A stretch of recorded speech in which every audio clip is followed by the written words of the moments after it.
Didn't the Mountaineers just do this 8 or 9 years ago? Welcome to the Voice of College Football as we break down West Virginia for 2021 and possibly beyond. We got Travis Kenobi on the line from Last Word on College Football to help us with WVU. Travis, how you doing today? Doing well. Thanks, Mark. How are you? I am doing just fine. And this conference expansion / realignment talk has taken over the college football world. And your West Virginia Mountaineers, unfortunately, with the two big brands in the Big 12 moving on, may be looking for another home and seem to be positioned to join the ACC, many people believe. What are your thoughts on what could possibly happen? Well, when you started off with "we're doing it all over again," you hit the nail on the head. It's eerily familiar. That's how the Big East fell apart. It's some of its biggest brands left, and we stayed longer than we should probably in a floundering Big East. But here we are again, and the thought on everybody's mind is, fingers crossed that the ACC sees the mutual benefit that we do in a partnership. That's certainly the most logical thing. I have some thoughts on what the sales pitch might be or what it should look like, but I'll wait to hear from you on how much of that you want to hear or not. I would love to hear the sales pitch.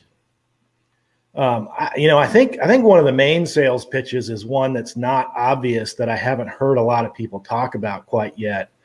Is that every college football fan is dealing with a sea change right now. With the transfer portal sort of taking full effect and basically creating a veritable free agency system in college football, especially with the waiver of the prior 1-year sit requirement. You add NIL on top of that, and it might come down to, colleges can't actually recruit somebody by saying you can make $1 million here at Alabama or Miami or wherever it may be, but you better be certain that the agents that are representing these players are going to be gathering and using that detail. So we've got so many changes now in the broad spectrum of college sports, and Oklahoma and Texas joining the SEC is yet another one of those.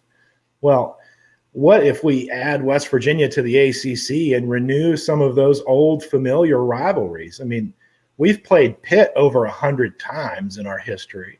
We've played Virginia Tech over 50 and Syracuse over 60.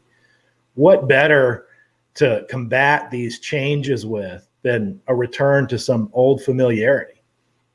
So I think that's probably argument number one that I would make. I think it's a great point on your part, Travis. Of course, we speak to a lot of young college football fans. They may not be aware of those rivalries.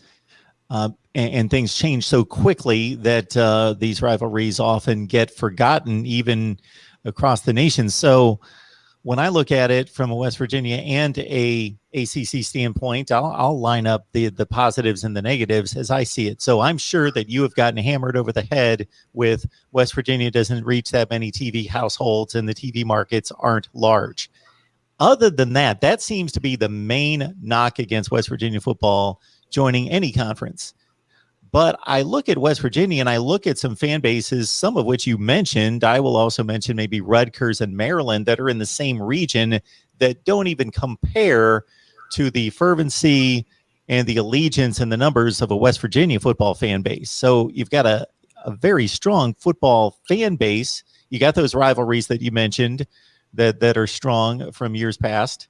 And geographically, it works. And it's a football brand that's all-time in that top 25 range. Yeah.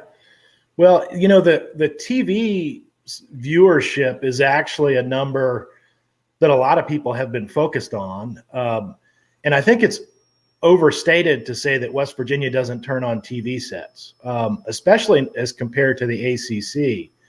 I've actually looked pretty thoroughly at these numbers for my own purposes, and the ACC with the advent of the ACC network has the last 2 years of data are not terribly reliable because if you look at it on an average viewership basis, because the number of games being televised on networks is lower. It's really the relevant games, the most relevant games, or the games with the most storylines that are being broadcast, and the rest of the games are jettisoned over to the ACC network, and those numbers aren't reported. But if you look at 2018, which was the last year prior to the ACC network taking over, and you look at West Virginia's average per game views and the average per game views of the ACC, West Virginia actually had more average viewers than any team in the ACC not named Clemson. So that's, and I think, while you may talk to younger college football fans more often, if you put West Virginia in the relevant game pile for ACC viewership, there are still old guard Pitt fans and Syracuse fans and Miami fans and Virginia Tech fans that would love to see us play again. And those people are going to tune in, and you're going to add some relevant storylines and make more ACC games relevant. So I think it's overstated to think that, well, we have a state with only 1 million people in it and say, therefore, the TV network and viewership is not that big. So again, Travis, I want to clarify the TV numbers. So you're talking about when you say an average number of eyeballs on that particular game, you're saying there are flat out more viewers for West Virginia football in the last data points that we have to measure than any team in the ACC, including, of course, Miami and Florida State, other than Clemson. Correct. Okay. I know that the fan base, so every time I hear this, and I've heard it for the last 10 days, ever since this exploded with Texas and Oklahoma, and then all the conjecture about where everybody else is going to go, that West Virginia, yeah, that's a big knock against West Virginia. And I've seen the listings of the TV markets in the 200s. But I've always known West Virginia football fans to be ardent football fans. Again, I will mention Maryland and Rutgers in particular, Syracuse. There's some certainly an apathetic fan base in some quarters there, but not West Virginia from where I sit and based on what I see. Yeah, I mean, I agree with that. And in fact, if you wanted the best fit as far as passion and spirit of the fan base goes, West Virginia fans, not in number, but in spirit, rival any of the SEC programs. Again, not in number, but just in terms of spirit. Yeah, and so I would think that there would be a bit of a rejuvenation amongst the fans as well, being able to play within the region. There's obviously a disconnect geographically with the rest of the Big 12, and trying to create rivalries has been difficult. It would just simply come from being really good and somebody else being really good, but there aren't natural rivalries there where they totally exist in the ACC, as you just outlined.